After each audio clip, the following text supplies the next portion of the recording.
Hi friends, welcome to Think Out Loud with me. This here is a chat cast meant to prove, mainly to myself, but hopefully to you too, that getting out of our own heads, getting out of our own way, opening our arms and our minds and our hearts to input and ideas and even seeming impossibilities give way to internal clarity. The wows become thank yous. Thank you for being human. Thank you for sharing with me. Thank you for walking with me just for a bit to think out loud about our humanness. To be human, this beautiful planet is covered in them. Humans, each trying to be as human as they know how, me included. And sometimes being human hurts. Sometimes being human is hard. And when being human is hard, well, sometimes we don't quite know how to handle ourselves. Relying on current sets of tools and experiences to drum up a reaction to a new hard-to-be-human situation may leave us feeling defeated, devalued, determined to retreat. Polite or flight, that's been my own instant defense mechanism throughout my life. But I've realized, though, that in retreating, I give my energy to the fight. I hurt, so I hide my light. My light. My light is my everything, no longer numbed.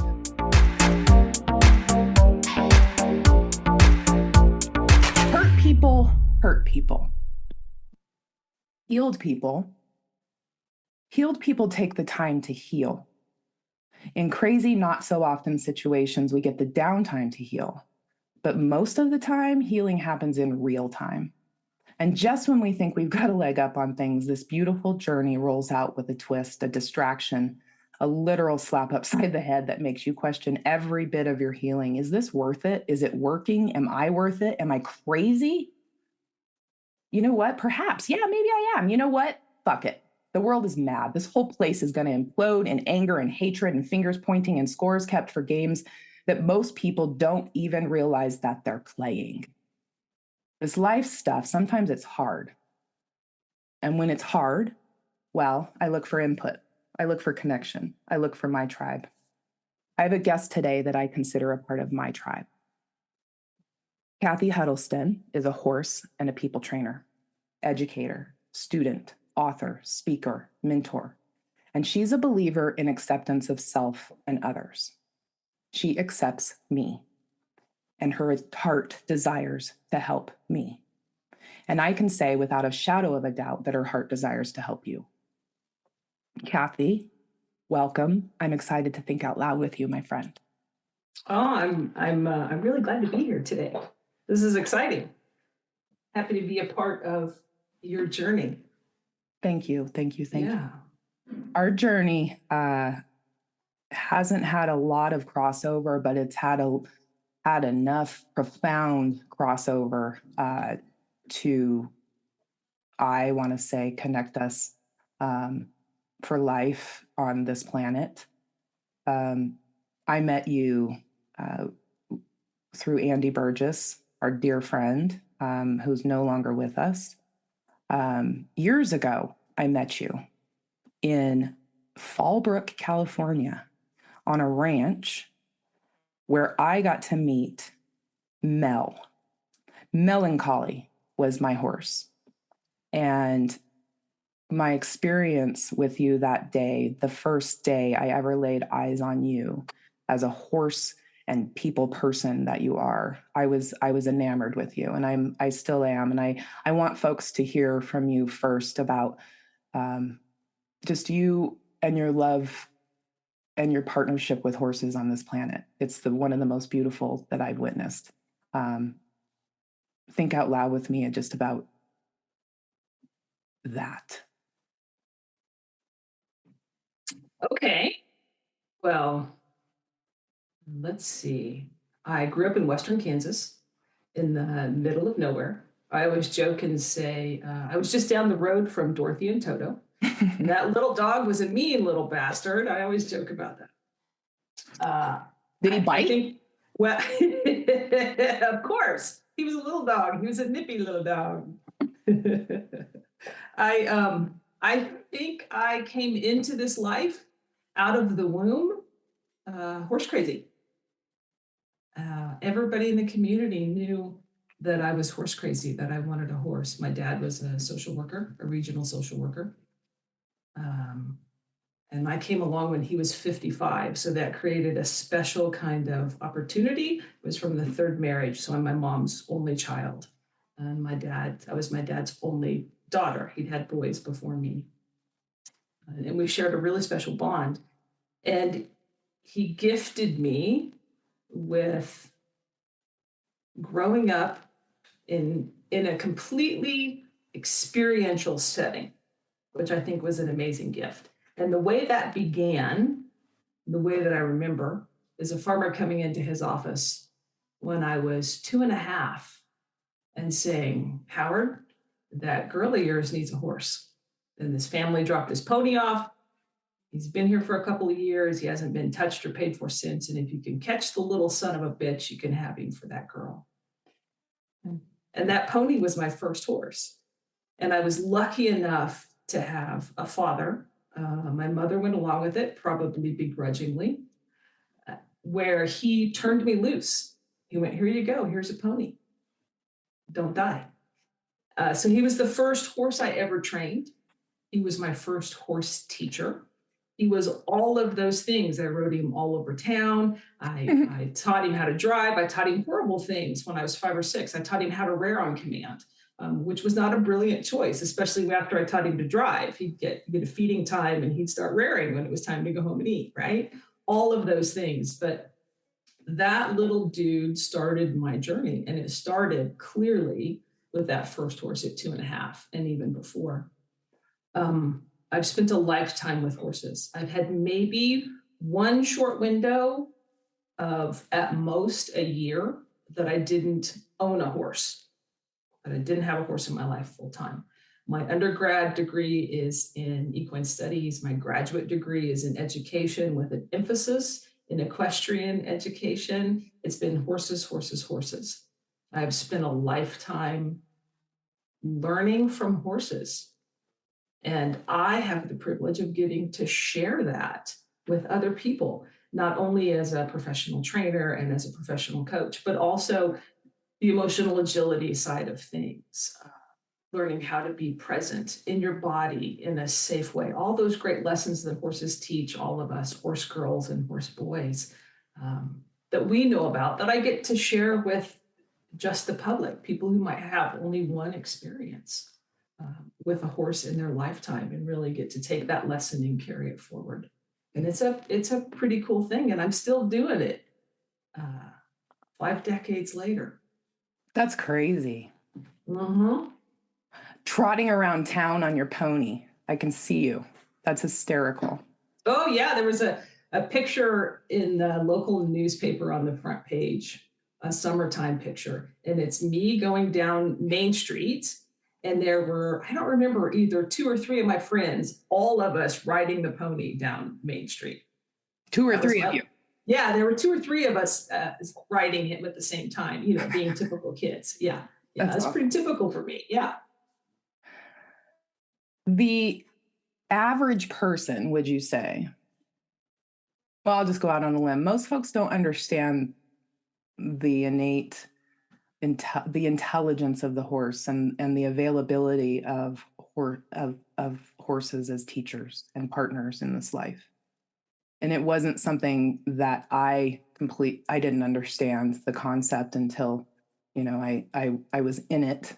I personally grew up, my dad as I guess the real term is a blacksmith, a farrier. We said he was a horseshoer, right?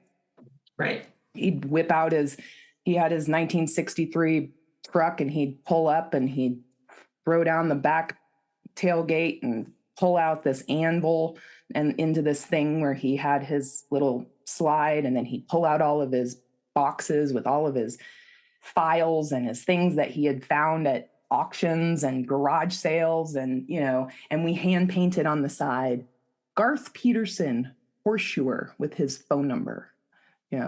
And I was always mesmerized by his own relationship with horses, because he was gentle. He was the gentle one that the town, if people owned horses, they called Garth Peterson out, because he just had a way with them. He just had a way with, and even the sassiest one, with Garth around, he had a way. And I was I was enamored with that. I know now that it was an energetic connection that he had. He's no longer, here to talk to me about it, but I believe that I've come back into horses through you and through Andy for that energetic connection that I flirted with as a young person, but now get a chance to capitalize on and really look at my relationship and myself through the eyes of a horse.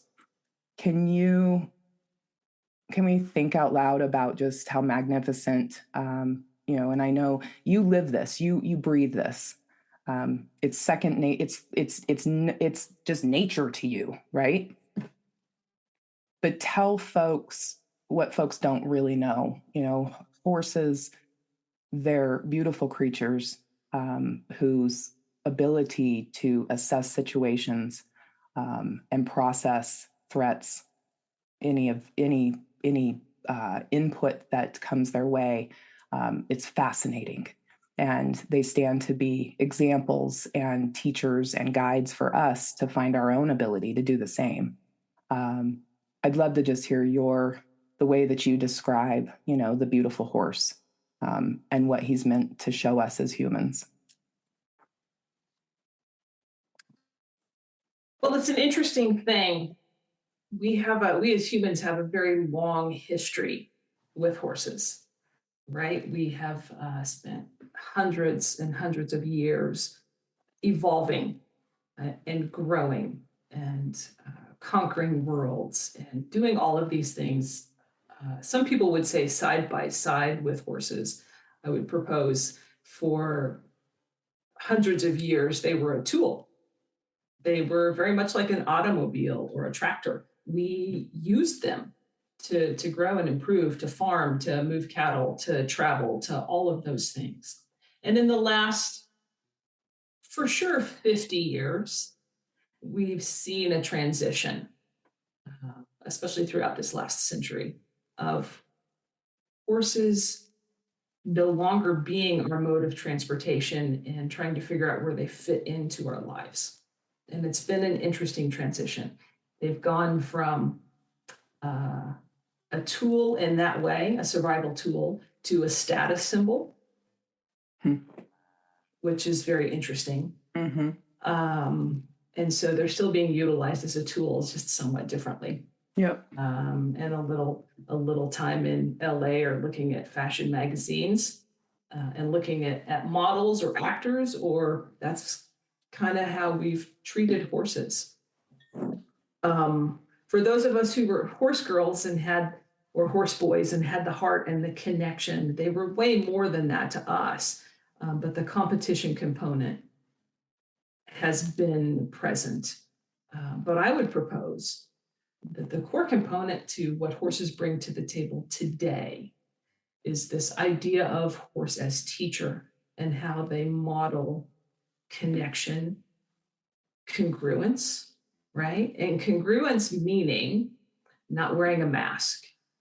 Who I am on the inside is who I am on the outside. And present state of being, right here, right now. And it's an amazing thing. It doesn't matter the size of the horse, the gender of the horse. These are all really key components to their day-to-day life. Right here, right now. Horses don't spend their time thinking about what occurred yesterday. They're not worried about what's going to happen tomorrow. It's just in this moment. And if they have food and shelter and water and they're safe and all those pieces, that component is fulfilled. Connection, they're relationship beings. They want to be in family groups, in herd groups, within those dynamics. And they also want to be in connection with us, right? Heart to heart connection right here, right now. And they remind us of that. They don't, any time spent with a horse, the only way you're going to get anything out of it is if you're present with them in that moment. Mm-hmm. That's when you're visible to them. It's a fascinating thing, and they will choose connection with us over and over and over again. And horses that have had bad experiences, they forgive us our humanity. because our humanity, if we look around the world, humanity isn't so pretty, right? We're modeling some not so pretty things in how we treat one another and how we treat the planet and how we treat all of the beings that reside on this planet. Horses forgive us that. They accept us unconditionally for who we are, see us for who our heart is. And as long as we show up congruent and present and in connection, they gift us that right back. They gift us that unconditional acceptance. I think we could sure use a lot more of that in our world today, no matter the horse. I would second that. I mean, the way you put it, we are modeling out there as a humankind some pretty gnarly ways of being, and it's curious to me. We are these beings that, according to us, this is our planet, this is our our show, and every other being is just a player. This is ours to conquer. It feels, though, in certain situations, like beautiful creatures like horses, when I drive by, are watching the crazy and saying, if y'all want to just take a break and take a moment and a pause from all that, come out here to the field. Yeah. Come have a sit. Come have a graze away from the crazy and the driving by. I'm imagining horses in, fields, just watching all of the crazy around, and just knowing in their own beings that the people, the tribes that matter, will find them, that they'll partner with. They're in their own commitment to the planet that we don't even understand, right? Yes. Yes, I think that's true. And I'm not even sure if they even notice so much all the crap and the chaos and the activity going on. That's true.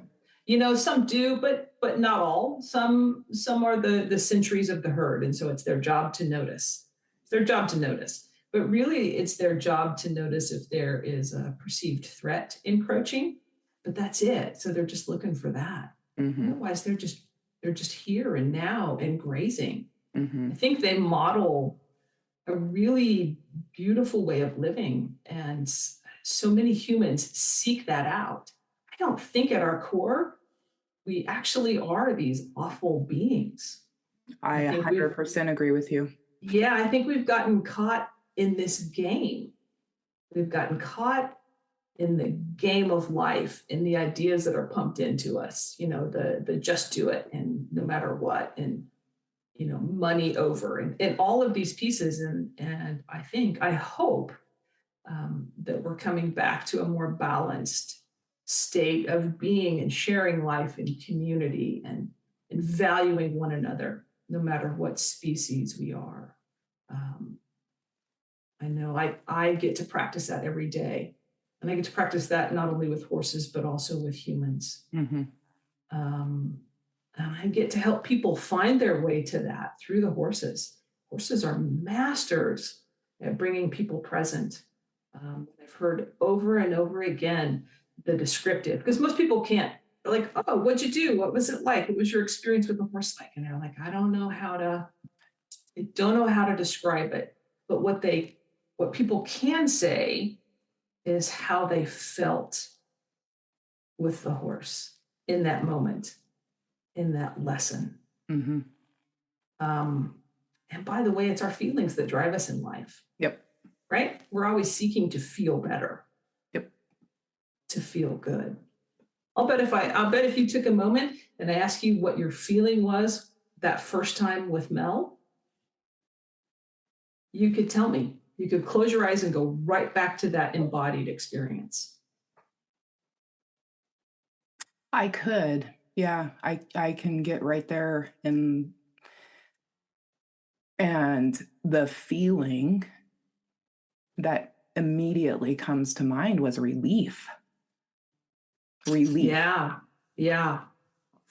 Like, because in your first, a horse is a massive being in most cases. And there is this concept that in their being of the massive, that they are more powerful than you, that they are more than you, that you need to, there's this perception of by size that it means I could smush you, or whatever you've got experiences. I mean, for me, I think most of my own, one crazy afternoon, I ended up out with my dad doing some horse work, and there was some spooked folks.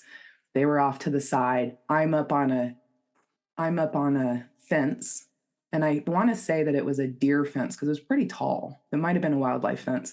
And I was throwing a stick the opposite way of my father, and it was a couple of pretty sassy mares. And in an instant, I probably was 8 or 9 years old. I had crawled down the fence and grabbed the stick to throw it for the dogs. And I turned and I threw it in the direction of my dad. And I spooked the horse that he was under. And the horse kicked and it hit my dad across the top of the head. And I was devastated. He had stitches. I couldn't believe that and so I'm realizing in this moment that, I pretty much determined at that moment in my life that the horse was scary and that I shouldn't be around them because I didn't know how to behave. And so meeting Mel was entering that. I mean, I recall sitting there with you all shaking. I was nervous. But then when I stepped in and made eye contact, it was a relief. She knew who I was.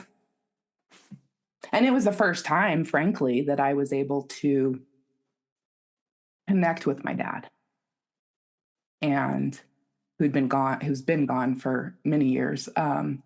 It was an instant relief of a piece of healing that I didn't even know I needed. And she gave that to me. I want to say, Cathy,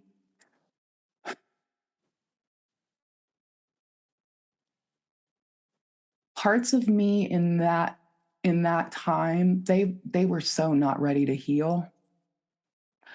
So much of the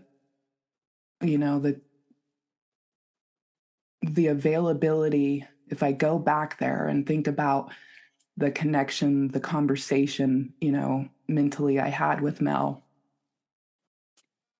I think she knew, and I think horses know, like, I'm not going anywhere. I'm going to go back to grazing and I'll be here when you're ready, kind of thing, and to continue to develop, a relationship with you and with Andy through the years, to be able to continue to access that relationship with horses. Fast forward, the Mr. Tuckers of the world, the Twylas and the Tutus, and, just like amazing horses that brought me such relief and release and present state of being. I'm listening to you speak, and I can't help but think of Andy, left and right. I honor,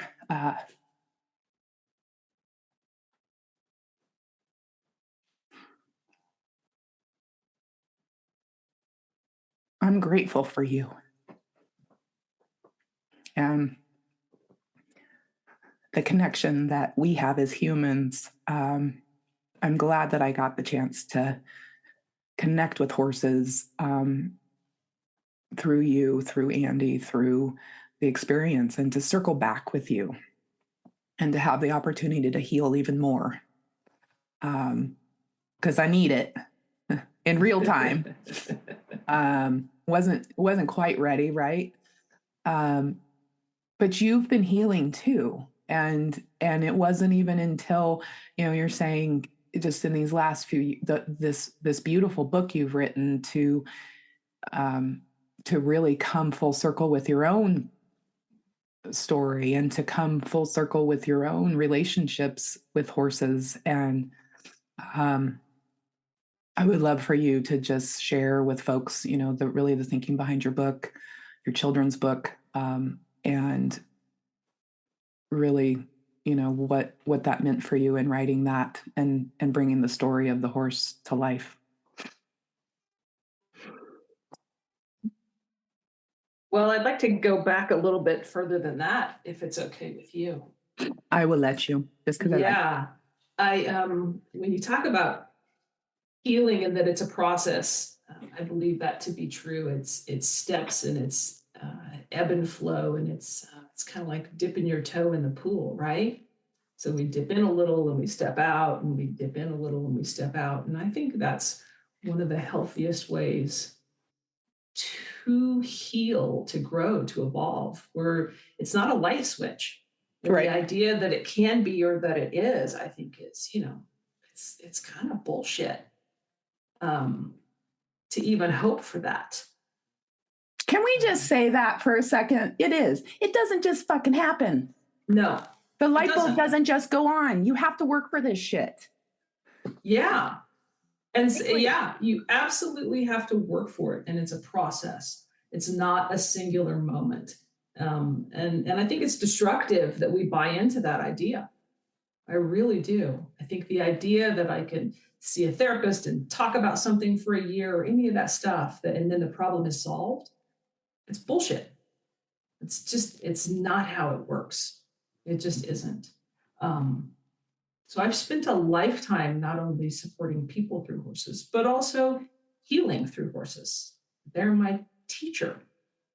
When I was in college, my sophomore year of college, which is a few decades ago, I had an accident. It was not horse related. Most of my serious injuries have not been horse related. I was a college kid. I had a pickup truck. A guy offered me $50 over Christmas break to make a little money to use my truck and help haul off some wood. He was trimming a tree for an older gentleman near where I went to college. So $50, that's big money, right? At that point. So I went to help do this thing, and I stood at the base of a 40-foot wooden extension ladder, balancing the ladder as this young man went up the ladder.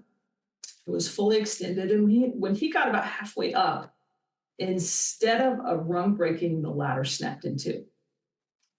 And what occurred, in a matter of seconds, probably less than that, is that his weight caused the top of the ladder to flip backwards, and it hit me on top of the head and fractured my skull. Holy shit. Right? Which was a fascinating experience. I have very distinct memories of that experience, right? That are clear memories. And then I know things that my girlfriend at the time told me, because she was there with me. Like, this is what occurred and this is what I did. But there's some really, really clear things. One of the things that I think is funny about that story, not so funny to them, but it was kind of funny to me after the fact, was that it knocked me unconscious with my eyes open. So everybody that was standing there thought I was dead. Right. Yeah. So all of the excitement and drama ensued, and everybody running around, oh my God. And then all of a sudden I sat up. Right. So I think that's funny. I don't think they did. I think it's funny in a morbid kind of way. I am typically one that will laugh really loud at that kind of stuff. That's fantastic. Yes, yeah. I'd even recreate it like, rah! Yeah, pretty much. Yeah. My experience going through that was a couple of things. One, it didn't take long before I started vomiting, and I was throwing up about every 10 minutes. It didn't break the skin, which I think is fascinating. Fractured my skull, didn't break the skin, but it caused me to bleed profusely out of my nose, and then it shifted into my stomach. Went to the emergency, ambulance ride to the emergency room, sent home with oral meds. It was all kind of a stupid, and we were kids. I was 19 at the time. Back and forth. I went to the ER 3 times. They kept sending me home. By the next morning, my primary doctor finally admitted me. And then I got to spend 5 days in the hospital. The outcome and the consequence of all of that, number one, they didn't have to drill a burr hole because they finally got me to the hospital and got me stationary. So they got the inflammation down in my brain quick enough. The flip side of that is that I came away from that experience with a headache for about a year. And I mean an intense headache, not a little headache. I mean a bitch of a headache. I completely lost my sense of taste and smell at the time. And when I came to with a stutter. I'd never stuttered. As a matter of fact, I'd done tons of speaking engagements and all kinds of stuff. And I was witty and I'd done some stage work and, and so this had a huge impact on me. The thing I desired the most after I got out of the hospital was to be able to ride my horse, right? To get to the point where I could ride my horse. Absolutely. After about a year, my sense of taste and smell came back. It was gradual. One of the worst parts of it is that as my sense of taste came back, everything tasted like Dr. Pepper mixed with mint toothpaste. What? It was horrible. I don't know why the taste buds do that, right? But it was this horrible thing. But the stutter became a huge issue. And then this idea of things take time and it takes healing. It's still there. I hear it. Most people don't catch it. It slows my processing. It slowed my processing significantly. And that has gotten better and better and better. Neuroplasticity is an amazing thing. Unconditional acceptance by my horses and the gift of patience and time is an amazing thing. But even in my mid-40s, there were things that I was choosing not to do because of the stutter. I felt so much shame and frustration around this change that I couldn't fix. I couldn't control this accident, but I couldn't talk. I experienced panic and anxiety in a class 2 semesters later after that accident where I had to stand up and give a 3-minute presentation. I don't remember a word I said. I mean, I just cried and panicked and cold sweat and all of those things. And this was such a flip of an experience for me. In my mid-40s, I sort of went, all right, this is not okay. This is still this many years impacting my life. I can stand up and talk to people when it's about horses and with horses, but there were lots of other places that I was avoiding doing that. I just wouldn't do it. Just, that panic and that anxiety and that fear would grab me. That many years later, we're talking decades now. Yeah. So one of the things that occurred in my early 40s after I moved back to Kansas City, after Andy and I transitioned the business back to the Kansas City area, I decided to have a year of saying yes to everything. And so I started taking an acting class and I did other things that weren't just with the horses. And in the middle of that, I had a little surprise diagnosis of breast cancer. Right. And I found out that I had breast cancer after a lumpectomy the same weekend that my middle brother died of colon cancer, right? All within a 48-hour period. As I'm saying yes and engaging in the world and all of those things. And that led into a different kind of healing and coping journey. And know that horses were a part of this all along. I didn't have to do chemo, but I did do radiation for 7 weeks. And it was a fascinating thing, but and a painful thing, by the way. It's not pleasant. One of the things that came out of that journey immediately, and especially in the middle of radiation, was this book, this book that I wrote, and it's called Through the Eyes of a Horse.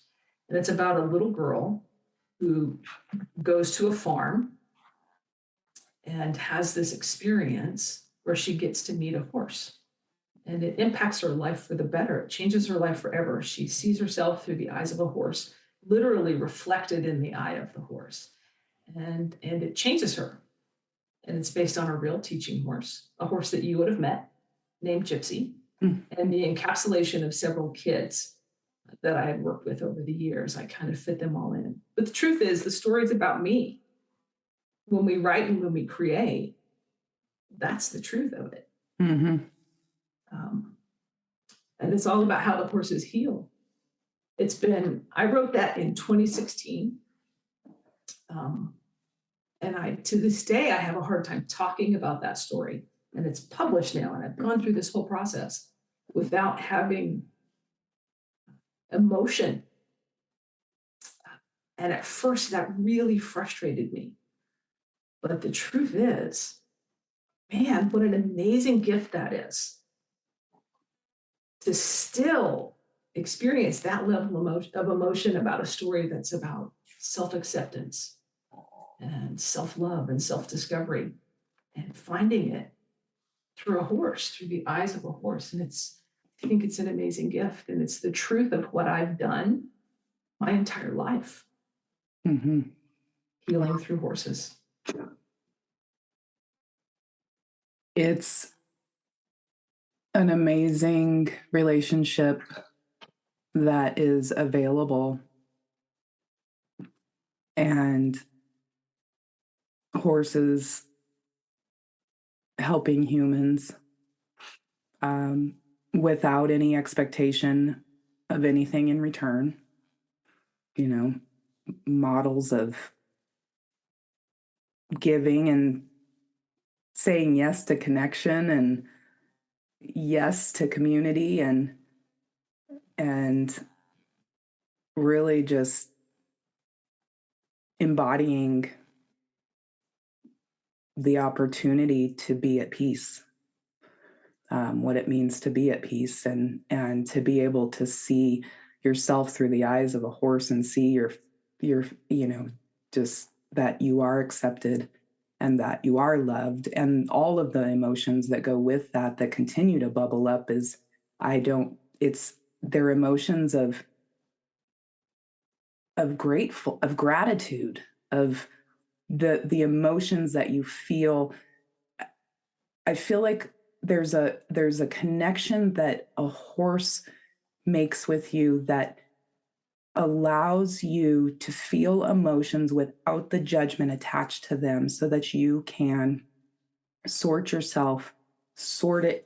out. They're not judging what's coming up. It's just coming up, and it's going to sit there until we do something with it.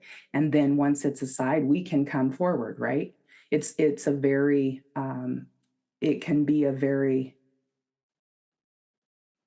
overwhelming opportunity to set aside emotions for the opportunity to be accepted, for the opportunity to be congruent and share, to set aside and go into a state of mind with a horse, to set aside those emotions for the simple gift of being present, for the simple gift of being congruent.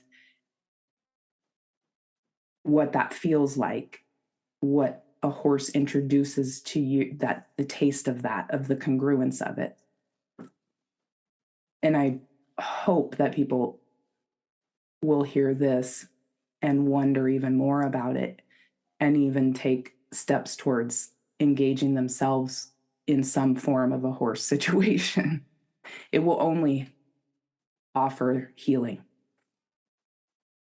And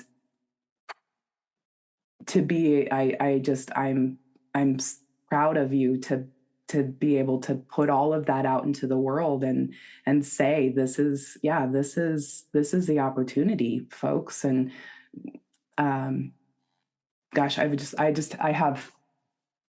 proud of you. I really am. And I'm proud to know you for the clarity that you have around your passion and around your purpose on this planet, to make connections and to partner with these beautiful beings to help people heal. Well, thank you. I appreciate that. I would propose a little bit different descriptive, if that's okay. I would. I think, don't think it's that horses that moment allows us to suspend our emotion. Mm-hmm. I think it allows us to be in a fully present state. They invite us into a fully present state of being with them. And that means the baggage we've been carrying around from yesterday, we set down, even if it's for a few minutes. We set all of the baggage down from yesterday. And when we're in that present state of being, we cannot also be in a place of what ifs, Mm-hmm. right? What if the horse steps on me? What if all of that stuff? What if I cry? What if the horse doesn't like me? I've heard it all. All of those pieces that are past and future focused, they drift away, and it's right here, right now. And so we're truly present in the experience and embodying a moment of pure connection and pure present state of being. I think that's the true gift, a reminding of what it's like to come home. Yeah. To yourself. And isn't that what we all want? It is. It is. I don't know that we all realize that that's what we want, is to be able to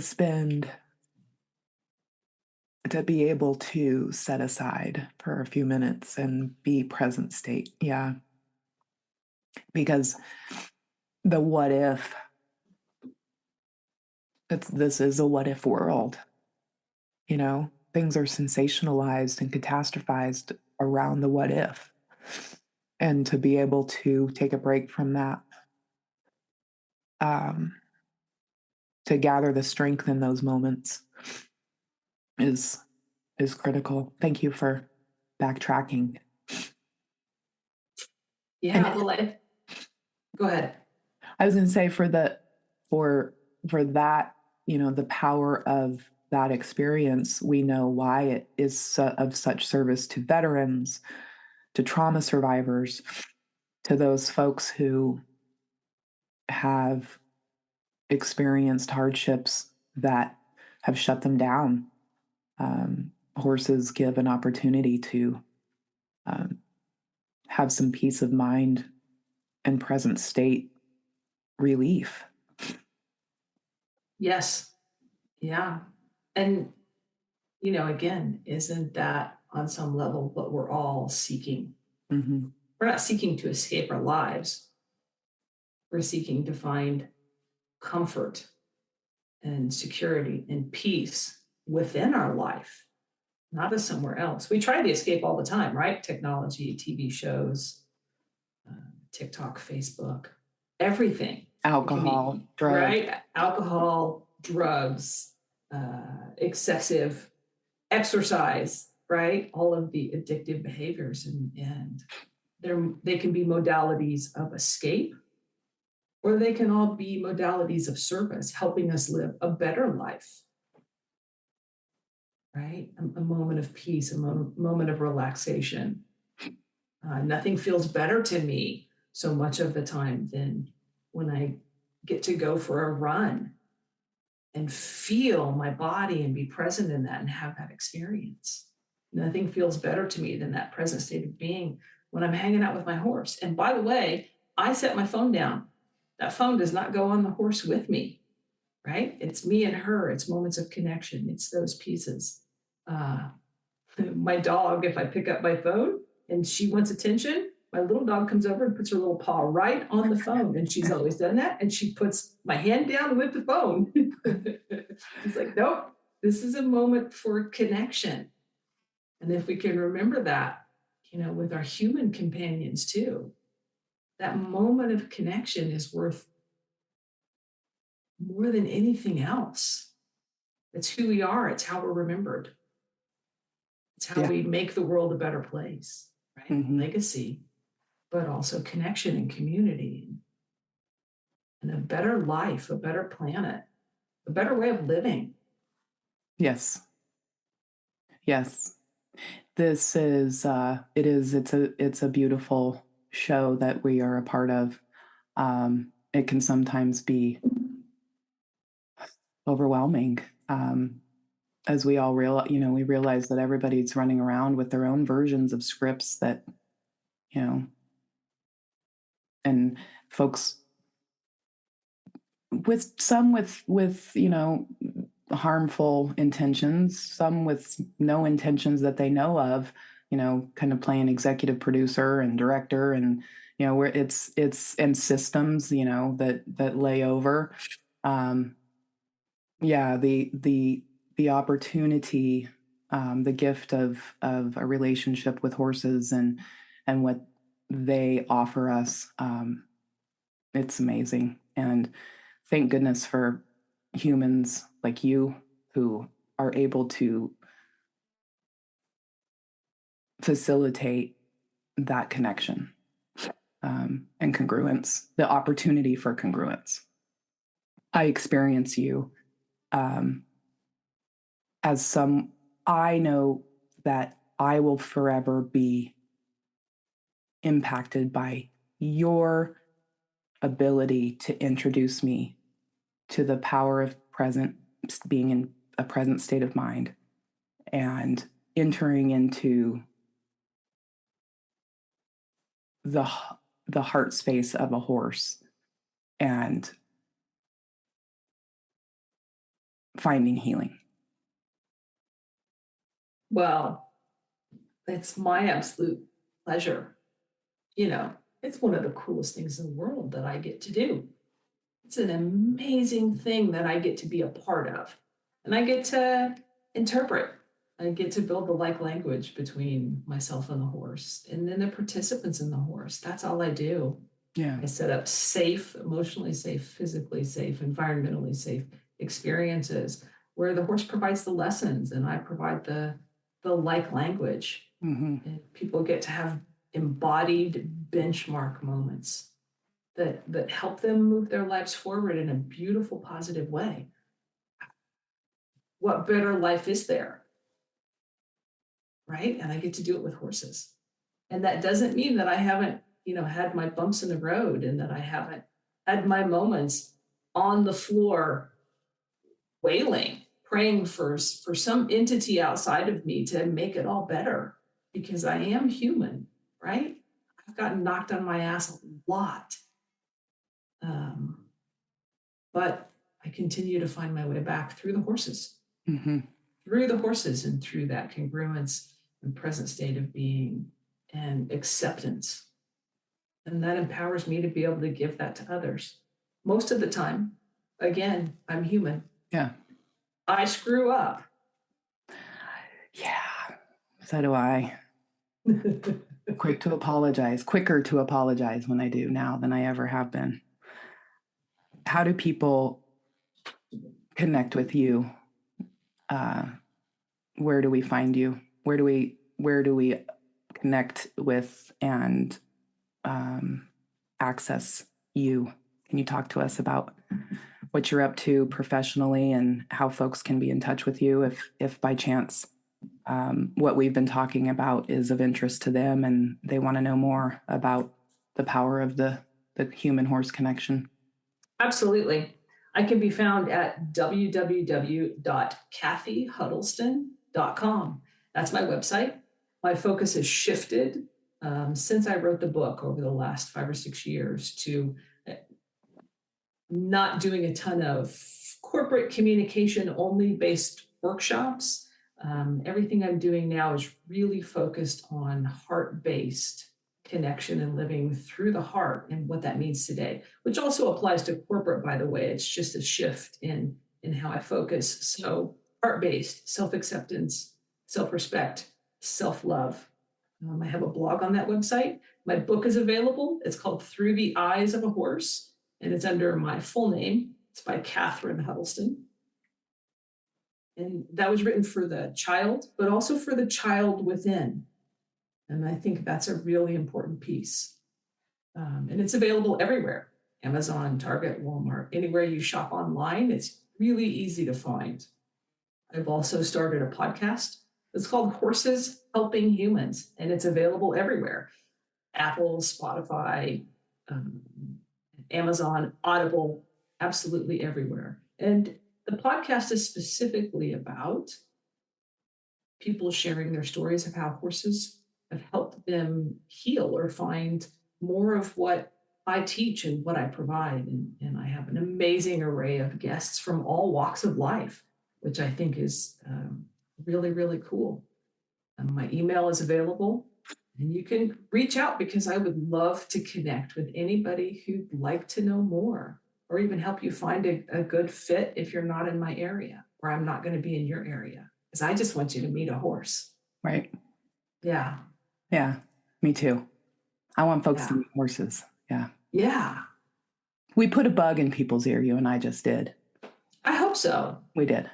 Yeah, I really do. And, there's also horse rescues and local ASPCAs, your local humane society. They also rescue horses. Donate where you can. Help horses. They've been helping us for They have been thousands of helping years. us for a long time. Yes. Yeah, and they're still helping us. So, let's do our part and help them help us. Right. Yeah. Yeah. I'm going to put all of your information in my episode notes and make sure that everyone knows how to be in touch with you. And no matter where they're at, I know even here in Colorado, in my local area, I've got several opportunities to be in touch and be in an open field, even just being a witness to the beauty of horses. There's opportunity everywhere. I thank you for your time and thank you for thinking out loud with me. It's something that I value.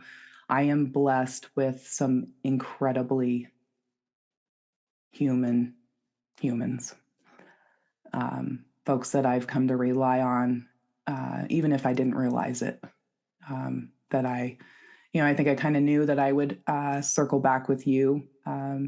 And I look forward to coming back together and thinking more about, this crazy thing called life. Because you're right, it's not easy. It can sometimes make you feel like, you know what? Yeah, I'm just going to go hide. In this case, maybe hiding with a horse for a little while as an option, is what we were after. So any parting words, any last thoughts before we sign off? Well, I just want to say thank you for having me on the show and share a little bit about what I do and hopefully connect people with horses and the opportunity that they bring for our hearts and our day-to-day life. And also how grateful I am that you are a member of my herd.